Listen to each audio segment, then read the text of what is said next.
Good morning, সবাই কেমন আছো? আশা করি ভালো আছো। আর এখন বাজে 8:30। অয়ন্তিকা এখন, আমার মাটা এখন ঘুম থেকে উঠছে। আর দেখো, ওর কাছে যে পুতুল দুটো দেওয়া হয়েছে, এর কারণ হচ্ছে ও আগে লবঙ্গকে নিয়ে থাকতো। এবার লবঙ্গকে বিছনায় নিলে পশম পড়ে, আর আমার এখন সেটা পছন্দ হয় না। আর ওকে বোঝানোর তোর বায়নাটা অনেকটা কমে গেছে, যা এক পক্ষে ভালো হয়েছে। আর সকালে দেরি করে ঘুম থেকে ওঠার কারণ হচ্ছে ওকে রাতে অনেকটা কাজ করতে হয়, আর ওটা ও ইচ্ছা করেই করে। আর ওর দাদাকে মশারি টানিয়ে দেয়, তারপরে আমাদের মশারিটাও টানায়, আবার রাতে বাবাকে ঘুম পাড়ায়, ছেলেকে ঘুম পাড়ায়। ওর ছেলেকে ঘুম পাড়াতে গিয়ে পিচ্চুলকে দিতে হয়। এবার ছেলেকে তো হাতে রাখতে হবে, না হলে তো বায়না, যে বায়নাটা করবে সেটা তো মিটবে না। তো যাই হোক, এখন অয়ন্তিকাকে চুলটা বেঁধে দিচ্ছি। কারণ হচ্ছে যখন আমি মুখ ধোয়াবো, এবার চুলগুলো ছাড়া থাকলে পরে ভিজে যায়, আর ও সেটা পছন্দ করে না। আর মুখ ধোয়ানোর আগে চুলটাকে আমি বেঁধে দিলাম, তারপরে মুখটা ধুয়ে দিলাম। আর কি হয়েছে, উঠতে উঠতে 8টা সাড়ে 8টা বেজে যায়, এবার কোনো সময় 9:45টাও হয়ে যায়। তো কিছুতেই কিছু খেতে চায় না। একটু জল খেতে হয়, যে দুটো বিস্কুট খেয়ে জল খেতে হয়, সেটা কিছুতেই খেতে চায় না। যাই হোক, আমি একটু জোর করে দিলাম। আর ওর হাতে যে পুতুল দুটো দেখছো, একটার নাম লাল, একটার নাম গোলাপ। এবার নাম দিয়েছে লাল গোলাপ। এবার লালটা হচ্ছে ওর ছোটো বাবার জন্য।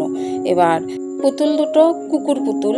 এবার ও বলছে কি যে না, ও ছোট, ওকে দেওয়া যাবে না, ওকে তো কামড়ে দেবে, কামড়ে দিলে ইঞ্জেকশন নিতে হবে। আমার মাটা অনেক বড় হয়ে গেছে, তাই না? তো যাই হোক, ওকে জল বিস্কুট দিয়ে দিলাম, আর আমি এদিকে বিছানাটা পরিষ্কার করে নিলাম। তো আমি মেয়ে ওঠার আগে সমস্ত কাজ সেরে নিই, যাতে অন্য কোনো কাজ করতে না হয়। আর ওর কাছে তো রাত দিন দুটোই সমান, তাই ঘুম থেকে উঠতেও একটু দেরি হয়, আর রাতে ঘুমাতেও একটু দেরি হয়।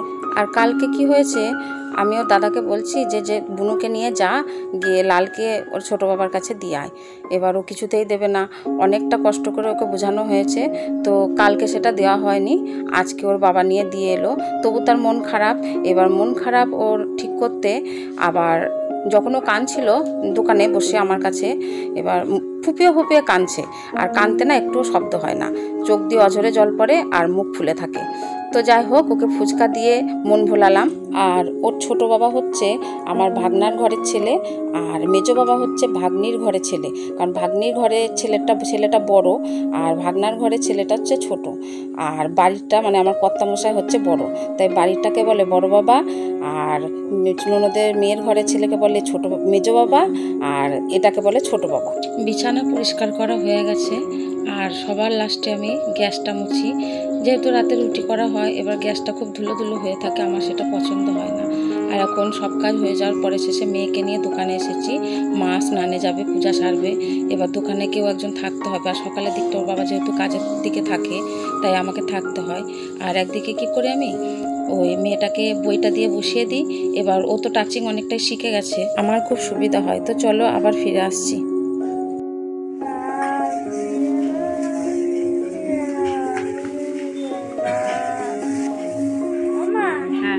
বাবা জানো কালকে মেলা থেকে পুতুল এনে দিয়েছে, মেলায় অনেক ভিড় তো আমাকে নিয়ে যায়নি।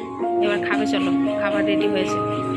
এই হলো অয়ন্তিকার সকালের মেনু: আলু ভাজা, ভেন্ডি সেদ্ধ, আর কালকে এঁচড় দিয়ে ডাল করেছিলাম, সেটা রয়েছে। তবে ভেন্ডি সেদ্ধ দিয়ে পুরো ভাতটা মেখে দিলে ওর খুব ভালো হয়।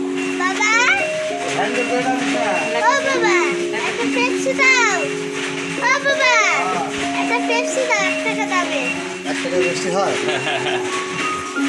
আমাকে দিবি না? যে আমি ফুটো করে দিই, আমি ফুটো করে দিই।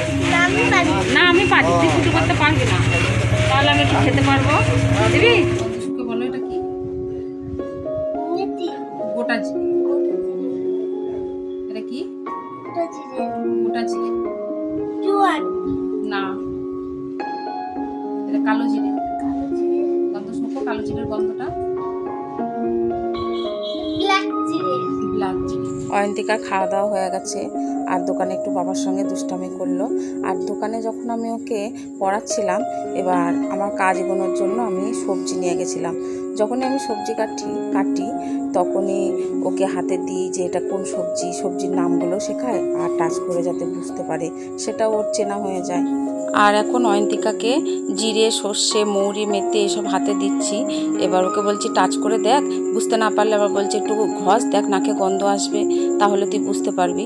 তবে ও মেথিটা আর মৌরিটা আমি চিনিয়ে দেওয়ার পরে তা বলে দিতে পারলো তা দ্বিতীয়বার।